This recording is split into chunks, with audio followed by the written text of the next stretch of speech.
দর্শক, গাজীপুরের চন্দ্রামোড় এলাকায় রয়েছেন প্রতিনিধি অপূর্ব রায়। অপূর্ব, আশা করি শুনতে পাচ্ছেন। অপূর্ব, চন্দ্র এলাকার মহাসড়কের সার্বিক পরিস্থিতি কি আমাদেরকে জানান। ঈদ যাত্রায় যাত্রীরা কোনো দুর্ভোগ পোহাচ্ছে কিনা সেটাও আমাদেরকে বিস্তারিত জানান। ধন্যবাদ আফিফা। আমি এখন দাঁড়িয়ে আছি ঢাকা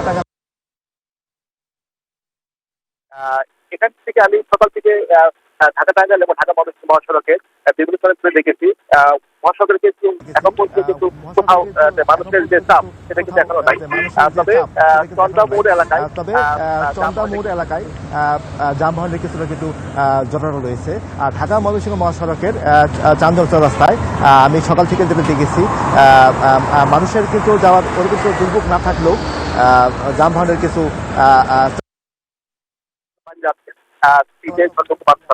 অভিযোগ করেছেন। প্রায় প্রতিটা গাড়িতেই কিন্তু বেশি ভাড়া নেওয়া হচ্ছে।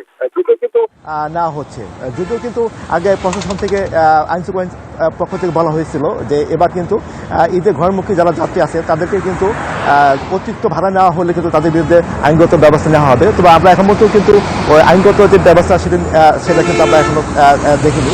প্রতিটা গাড়িতেই কিন্তু ঈদে ঘরমুখী যাত্রী ভাড়া দিয়ে তারা কিন্তু বাড়ি ফিরছে। আর গাজীপুর যেহেতু একটি শিল্প অঞ্চল, এই শিল্প অঞ্চল থেকে আজকে কিন্তু দুপুরের পর থেকে কিন্তু কিছু কিছু গার্মেন্টস ছুটি হবে বলে যেটি আমরা জানিয়েছি। এবং গাজীপুরের শিল্প পুলিশের police super A K M. Zahurul Islam আমাকে যেটি জানিয়েছেন, আজকে দুপুরের পর থেকেই এই গার্মেন্টস কারখানায় কিছু কিছু ছুটি হবে এবং আগামীকাল এবং পরশু কিন্তু গার্মেন্টস কারখানা ছুটি হবে। তবে গার্মেন্টস কারখানা ছুটি হওয়ার পর থেকেই কিন্তু মহাসড়কে যানবাহনের চাপ এবং মানুষের চাপ যেটা বাড়বে বলে আমরা ধারণা করছি। তবে এখন পর্যন্ত ঢাকা টাঙ্গাইল এবং ঢাকা ময়মনসিংহ মহাসড়ক কিন্তু অনেকটাই ফাঁকা রয়েছে। মানুষ কিন্তু স্বস্তিতে কিন্তু তারা বাড়ি যাচ্ছে। তো এই ছিল আমার কাছে এখানকার সর্বশেষ তথ্য। অপূর্ব, ধন্যবাদ আপনাকে। দর্শক, গাজীপুর থেকে আমাদের সঙ্গে যুক্ত হয়েছিলেন প্রতিনিধি অপূর্ব রায়।